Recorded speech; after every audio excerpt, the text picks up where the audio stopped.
Hey guys, Jim Vinosky with Manufacturing Talks. Welcome back. Hey, got a great show for you today. I got a guy named Matt Guse. He's from over in Wisconsin. He's got his own machine shop. We're going to talk about that. He helps develop the future workforce with a program at a school near there where his company is. We're going to talk about that. And then we're going to wrap talking about bicycling, which we're both just very passionate about. Great life lessons that Matt's bringing to us today. So, I'm looking forward to the chat. Stay tuned. He's going to be with us in just a few seconds here on Manufacturing Talks.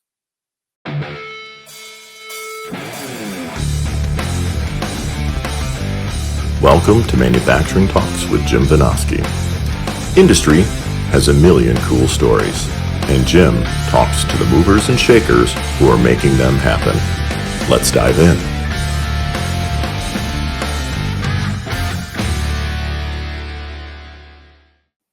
Hey, everybody. Welcome back to Manufacturing Talks. I'm Jim Vinosky, your host.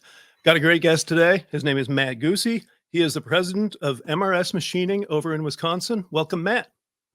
Welcome, Jim. I'm glad to be here today.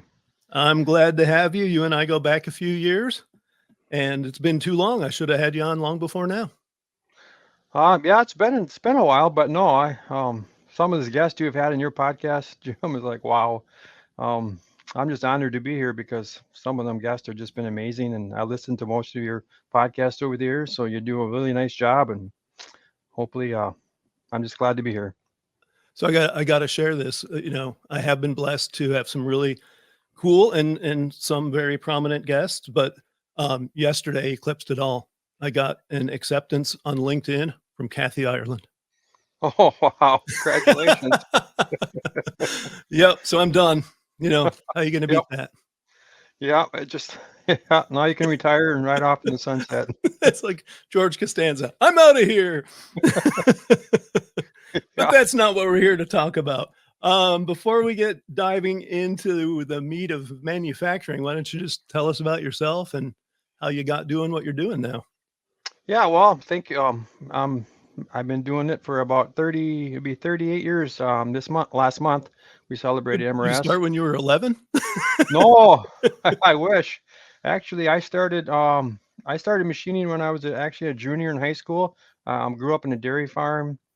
It turned into like a cash crop farm. We ended up closing that or selling that, and I was in 8th grade. Moved to town because I started playing sports. Me and my sister, and my dad had been a machinist for many companies. Probably the biggest one is Ingersoll Rand down in Rockford, Illinois. Oh, So yeah. that's kind of where he got to start. So then he started working in a machine shop, and I was working in the gas station, and he said, "Hey, you should try this machining thing." And I had a tech ed class at that time, and so I came in and started sweeping the floors, and it was just kind of interesting seeing, smelling the coolant, like that's like perfume to a lady. That's like it was to me at that time, or beer in Wisconsin. Anyways, I just got, it was like an art, it's machining so many things. It's art, it's science, it's chemistry.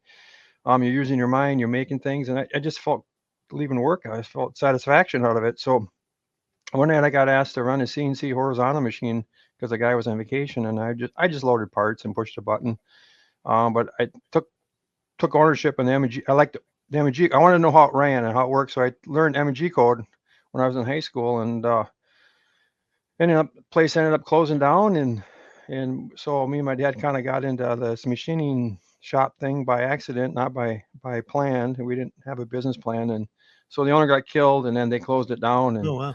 so took some of the material and put it in my dad's garage, and then those two companies asked if he could finish machining it, and like I tell people to this day, I have no idea how he did it, but he did it, and that's how M.R.S. was formed. And the M.R.S. comes from my mom's the president of the company, so we wanted to be woman owned, and today it's still a woman owned. I got two bosses here. I got my lovely wife, and then I go home and I got my lovely wife. So it makes for an interesting day. Well, clearly you have figured out how to make that work, going through it all those years. So you kind of stumbled into the business, you and your dad. So tell us how it's gone. I mean, obviously that's a kind of different way to start, but clearly you've made a success of it to be at it for decades now.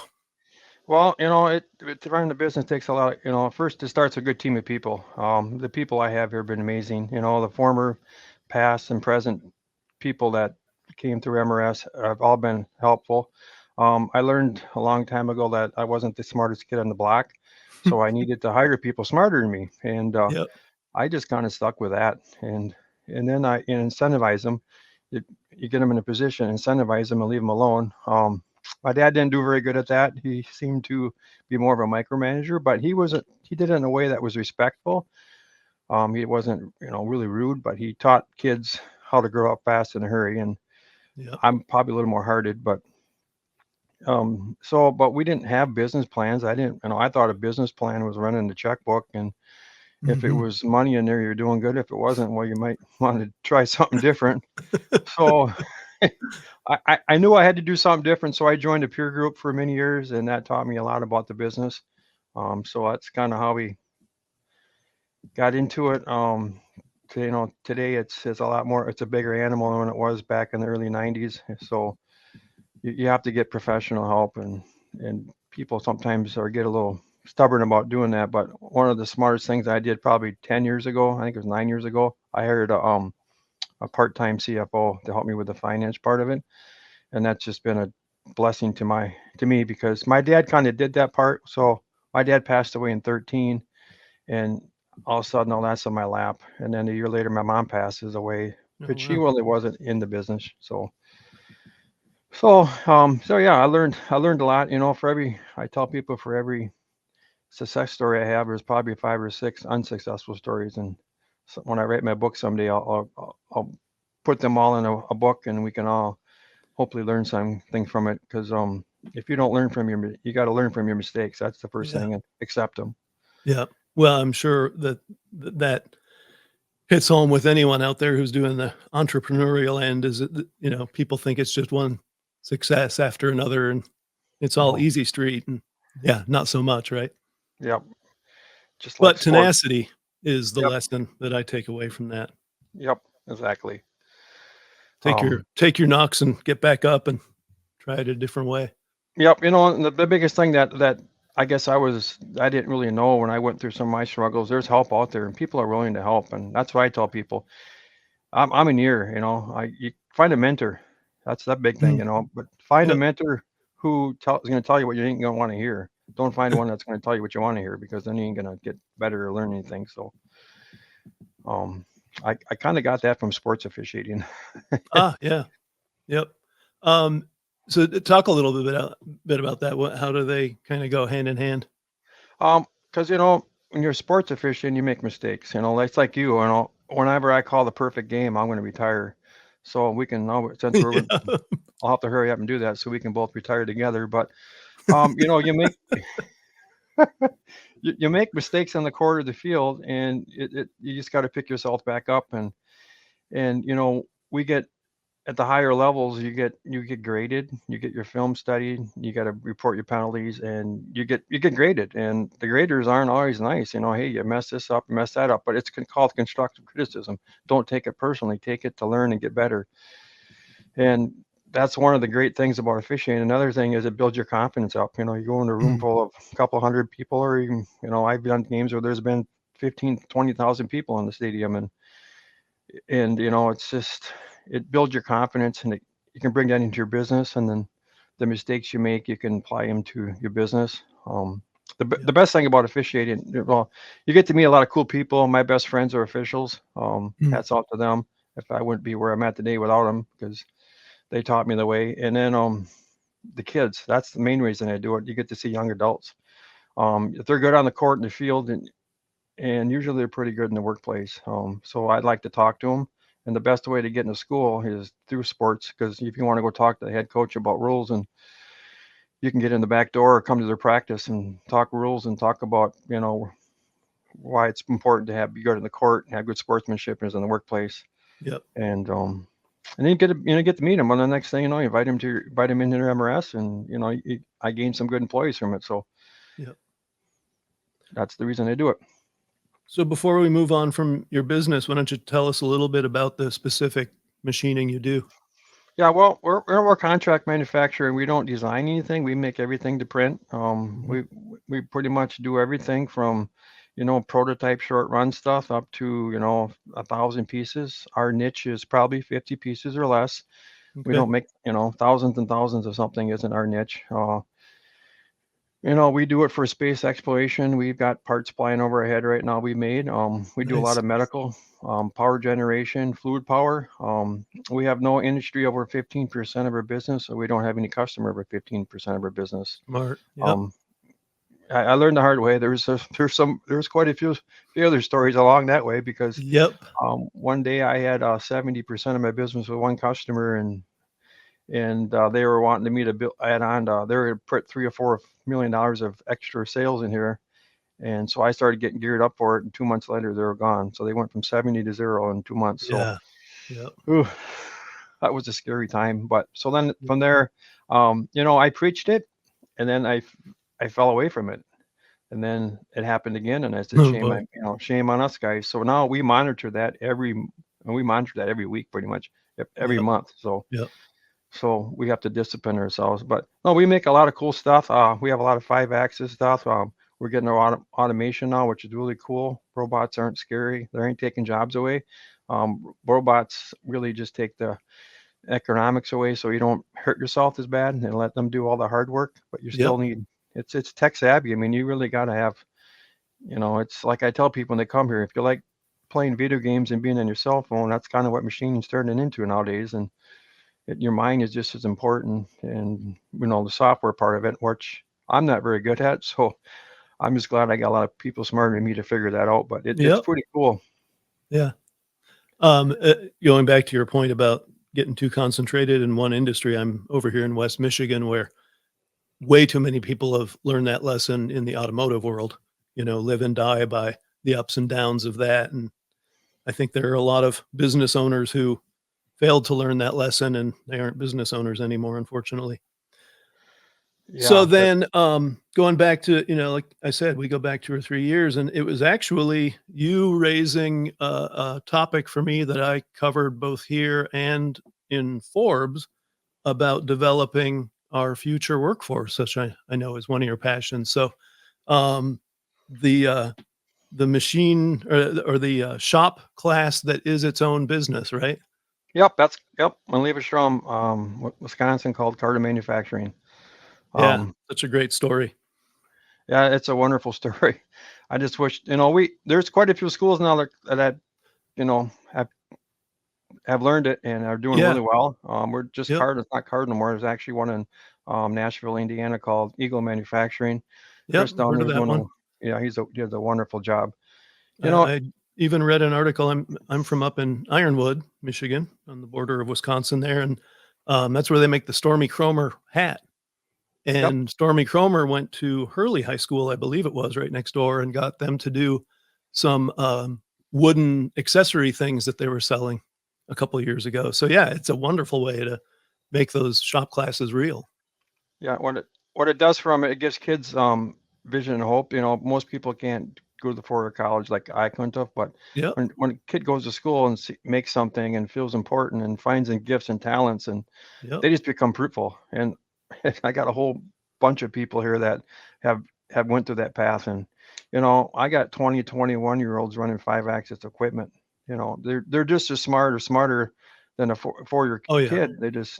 They're good with their hands and minds. They're not good with the writing and arithmetic kind of stuff. right. So Right, and you talked about kids not being able to afford college, and I would say, certainly, having that opportunity for them is critical, but more and more, even if you can afford college, it's not a good investment.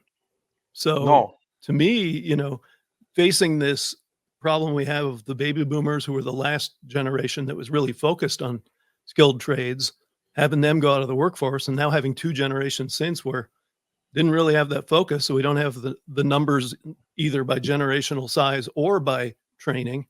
It's just critical that we get more and more of our youth steered in that direction. yeah, I mean the Department of National Defense, the DoD, is taking a notice of this, and Yeah, now they're starting to put money into the schools. good friend of mine down in my mind went blank. Dave, down in just southern Wisconsin, just south of Madison. He's actually got a great program, and actually the Department of Navy is giving them money. They've hired Mhm. teachers, and they're starting to do something like Cardinal. And that's another wonderful program in the state of Wisconsin. We got a lot of cool things in Wisconsin besides a good football team. So, uh, Yep, yep, and all the dairy farms. but I Um, oh, go ahead. Oh no, I'm addicted to seeing kids be successful in life, and or Yeah, people being successful in life. I want to do anything to help a kid be successful, and that's just my passion, and I love it. And just seeing kids from can't say two words and no confidence to come and seeing them in life blossom and being very successful. right. That's what keeps me going every day.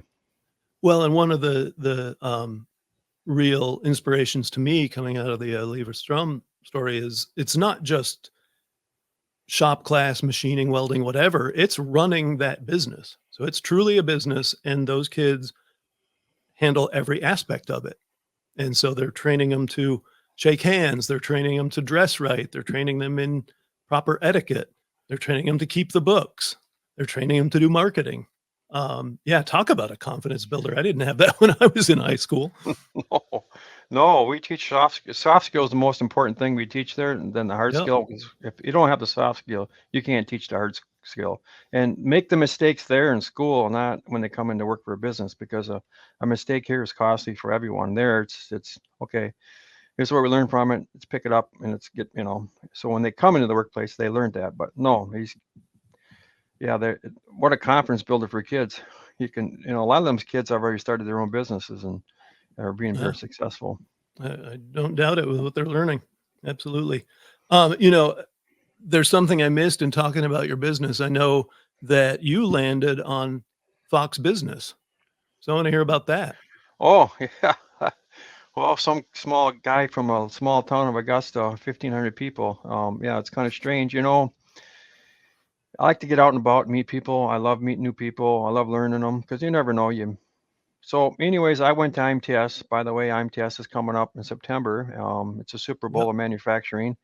I highly suggest you go there. And I was down there, and actually for Cardinal Manufacturing, I was walking my way to a seminar we were having, and there was a little shorter guy walking kind of next to me, and then I asked him who he was, and his name's Scott Paul, and we started talking and chumming, and he says, "Where are you going?" I said, "Well, I'm going to this really cool." I started talking about Cardinal. I go, "Why don't you come along?" He goes, "Well, I got a few minutes. I'll come along." And so I invited him, and he sat through the hour seminar, and he goes, "This is really cool." So we took a picture, and Scott's kind of like on all the fancy networks. He's a kind of a lobbyist for manufacturing out in Washington. Mhm. Just Google his name, you'll find it. And he's always Oh, on yeah, I all know these. him.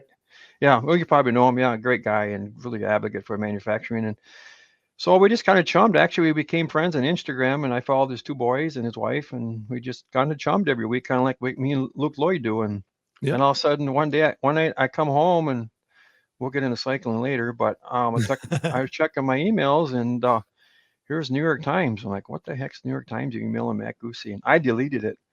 And a half hour later, they go, "Oh, Talk about potential missed opportunity, oh right? yeah, Oh, boy. what's New York Times want to talk to some guy in Augusta, Wisconsin? So Although they had it. actually, New York Times, I probably would have deleted it too, but go ahead. Yeah, yeah, that's another story. But Yeah, right. so another email came through a half hour of the way and says, "Oh, by the way, Scott Paul recommended I talk to you." And I'm like, "Okay, now you got my attention." So we set up a time, blah blah blah. They called me the next day. And basically, what we're doing right now, they wanted to hear a little bit about the M.R.S story and how COVID had affected No, yeah. manufacturing and the struggles we were having. And he said, "Well, we're thinking about writing an article." Okay, well, that and about a month later, I never heard back, and all of a sudden he emails me this article, and he goes, "What do you think?" I'm like, "Oh, that sounds pretty cool." Well, we don't know if we'll run it yet.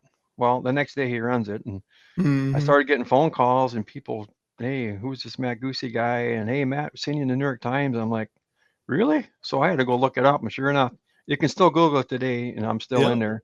yep. So I kind of made a joke here just with my GM, Kim, who kind of runs our business here. And Oh, next Fox News would be on the phone, like, and I was just kidding. And she comes to me, I'm at lunchtime, eating my lunch, and she goes, "Well, guess who's on the phone?" I'm like, "Who? Fox News." And I go, "Kim, I'm just kidding."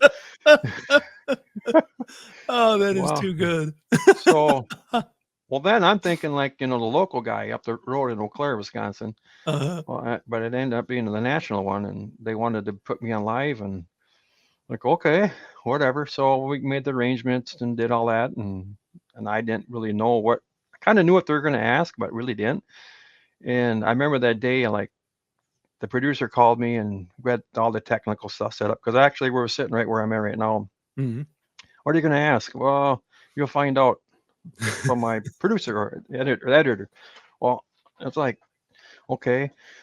So like 2:24, I'm going live, and it's like 2:15, and no one's calling, and nothing's coming up, and all of a sudden my cell phone's ringing. I'm like, who's calling me at 2:15 on my cell phone? I forgot to shut it off. Well, here they got my cell number. So anyways, Liz Clayman comes on, and she starts asking me questions, and really that was all off the seat of my pants. So um that's Might where have my been better that officiating. way. Yeah, it was. Yeah, Yeah. exactly. I'd rather just, it's better that way. I would, because that's what they said. Otherwise, you'd be too nervous and think Yep. about it. Yep. So, but that's where my officiating skills came in.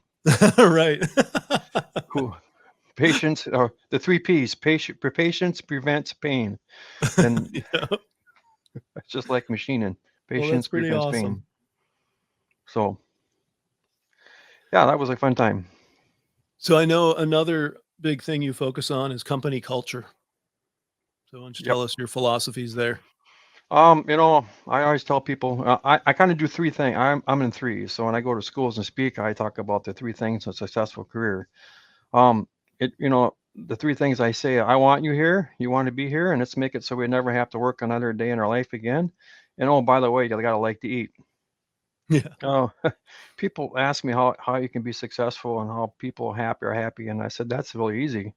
I said in the morning I grab the coffee pot and I walk around, good, bad, and ugly. Some days you wish you went to walk around, and some days you do, and you got to find them little problems and kill them right away. Otherwise, they become a cancer. If you Yep. don't put a stop to it, it'll just, it'll make the culture real bad. And some little things that I like to pick up on. I got several stories, but two that come to mind is one one of our second shift people had a toothache, and he wasn't at work the day before. And I go, "What happened?" He goes, "Well, I got this toothache, and I can't get in my dentist for 3 months." And I says, "You want to get in the Yep. dentist tomorrow?" And he goes, "Well, I can." I go, "I'll get you in," because I'm good friends with my dentist. And so I called up my dentist to text him. I said, "Hey, I got an employee here that's got a toothache and he can't get in." And he says, "Well, I'll bring him in. Have him here at 7 in the morning." Okay. So that afternoon, his wife and him were in my office in tears because his tooth was fixed. And if I would have let that drug on for 3 months, he would have missed more work. And on top of it, I paid for it. For $240. That's nothing. Yeah, for sure. Another guy's got glasses here. Um, he couldn't get to see the eye doctor. He's a kid that needs to be pushed a little bit. So made him an eye exam, got him new glasses. Now he can see, make good parts, and that's just some of the little things. You just got to clean that stuff up for people. And if you Yep. don't, and other people around and see it, well, now who's your best recruiter? They go tell their Exactly. family, Yep. and the next thing you know, their Not to uncles and aunts. mention how committed they're going to be to you in the business. Exactly. And Good you don't got to. retention tool. Yeah, so that's I say my best recruiters to get people in here are my employees or the team members. I don't really call them employees. We're all together. We're all like one big family, and good, bad, and ugly. But they're always suggesting people to come in here, and it's life's not all about money, and it's more about being happy and coming to work and feeling like you're doing a good job. Than, like I said, I know people that are really wealthy. I mean, really wealthy, and they're the most unhappiest people I know. Yeah. They Yeah. should be the. It's just like, dude. So, but that is what it is. So, a culture, you got to make a good culture. You got to be Yep. flexible. Yep. Love it. Oh, Um, well, we got to leave plenty of time to talk about cycling. So you and I are both avid cyclists. Tell me about how you got into it and what you're up to in the cycling pursuits. well, I'll tell you, I got into it from my dad. So my dad had a heart attack at the age of 42, and he was Oh, wow. clinically dead in the table, and that's another story. I'll start getting teared up over that. But Yeah. anyways, I came back. That was like 87, 88. And I came back and he said, we're going to go for a bike ride. Well, I don't think I was 3 miles out of town and I couldn't even see him. He was in such good shape and I'm 21 or 20 and he's in better shape than me. And he just had a heart attack. And I said, all right, Dude. game on, Dad. So I got into cycling. That's the same year I ended up getting married. So I've been married 35 years now. So I've been cycling 35 years. Congratulations on both Well, counts. well, thank you. Oh, thank you. I cycle for many reasons. Of course, fitness. You got to stay in shape to be a good official. That's one of the main reasons. But the main reason is another reason to clear my head. Yeah. You got to get time. You got to get away from everything. 2 hours a day. You got to find the time. And I always come up with three things every night when I cycle: good, bad, and ugly. And just thoughts that come in my head, and I write them Yep. down. And then at the end of the week, I come down to one, and that's how I do my goal setting. Oh, It cool. Yep. running a company, you got to be just as well physically as you do, smart, emotional, and because it all intertwines. If you don't take Right. care of yourself, you're going to feel bad, and you're not going to be a good key player or a key role in your company. So that's the reason I do it. I Early on, I was in the racing. I got on a racing team and did all that kind of stuff. I wasn't a pro or anything. Mhm. I did it to meet people, and now I just do it to have fun. And it's fun. Oh, You yeah. get out there and see new things and kind of Yep. become a neighborhood watch. And if I can incentivize and motivate anybody to do it and get better and get out of the house and walk around and move, that's another reason I do it. So Yeah. Yeah. Excellent. I got started when I was 13 years old. I'd kind of been working up to it. My older brothers had some pretty nice bikes and had gotten into it a little bit, but I was getting pretty geared up about it. And I happened to come across a copy of Bicycling magazine in the local newsstand in Ironwood, Michigan, where there was no such thing as a serious cyclist. Racing was not even a topic back when I was young. And I mean, I got this magazine and it just opened up this whole new world. And I really got into the mechanical aspects. And that actually is part of why I landed as a mechanical engineer.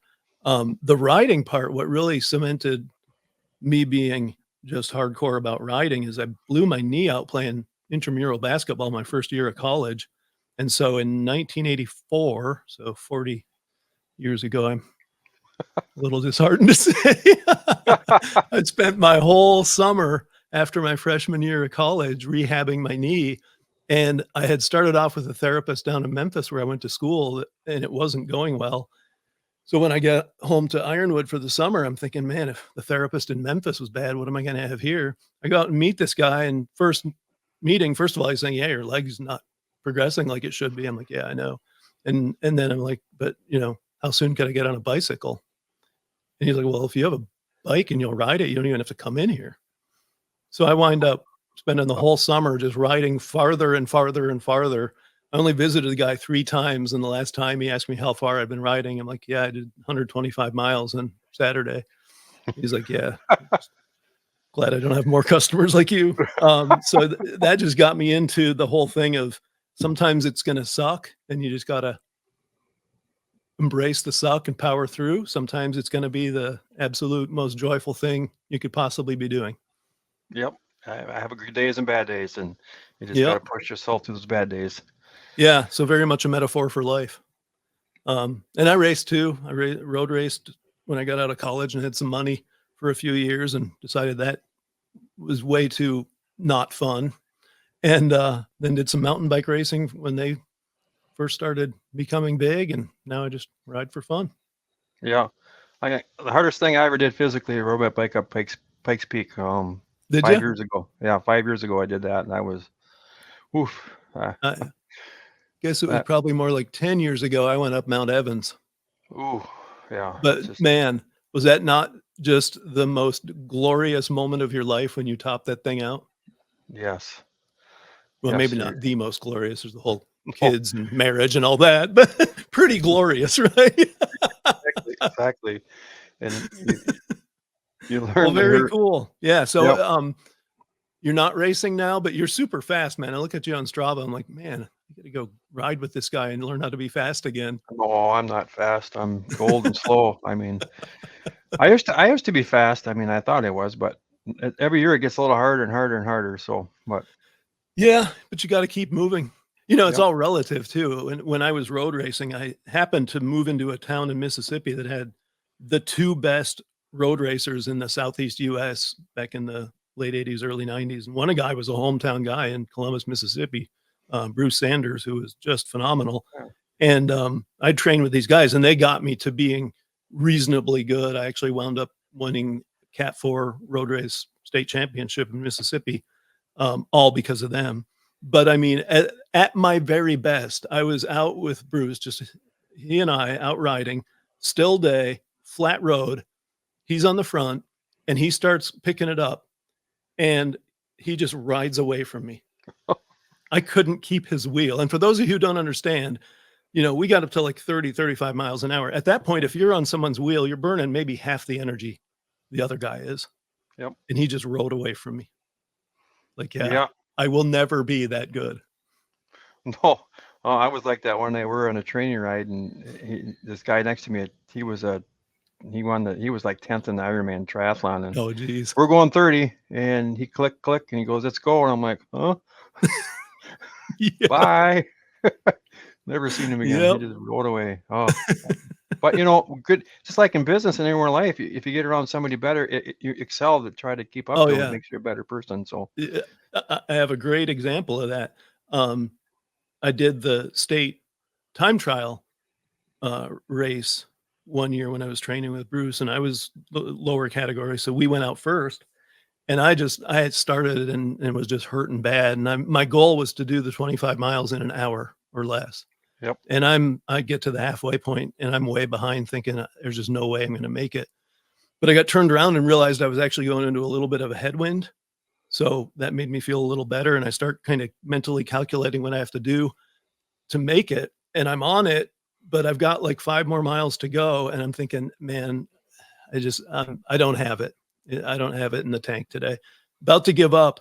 At that moment, Bruce comes powering past me, and I look over at him as he blows by me. And I have never seen a face of pain from just sheer physical effort like I saw on that guy's face.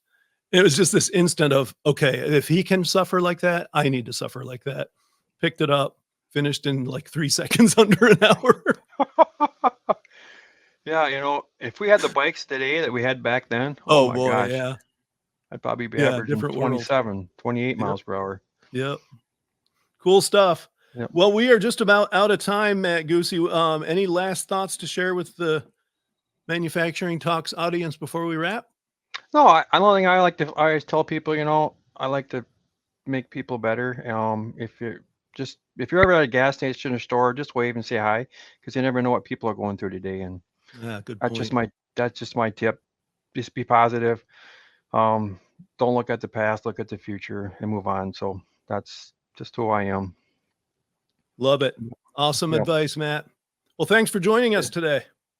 Yeah, well, thanks for having me on, Jim, and I'll be following you on Strava. Maybe we'll have to You get and me together, both. come over and do a ride I'm going to someday. try to be as fast as you someday. Okay. As always, thanks to those of you in the audience. I appreciate you guys joining us. You know, this to me was one of the most fun episodes ever. I mean, anytime I get to talk bicycling, it's going to be fun, but just the lessons Matt brought are so meaningful and to me impactful. Really pay close attention to them and internalize them, and you'll be glad you did. We're here every Tuesday. I can't promise everything is going to be as inspirational and meaningful as what Matt brought us today, but they're all going to be at least a little inspirational and meaningful. Thanks again. So long.